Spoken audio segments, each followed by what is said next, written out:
Hi guys, if your horn is not working and you got some airbag light on, I'm gonna show you how to deal with this problem.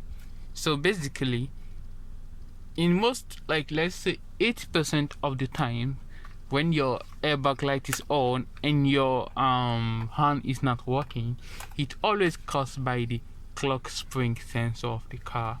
It's always right here in the steering, your clock spring. Sometimes it's together with the steering angle sensor.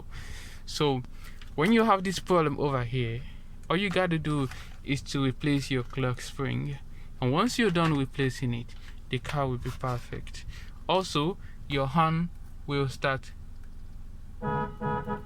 working.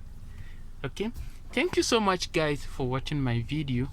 Please don't forget to subscribe and to turn on the notification button to get more notification when I upload new videos. Thank you so much guys, and have a nice day. It's Ramsey from Dubai. Thank you so much.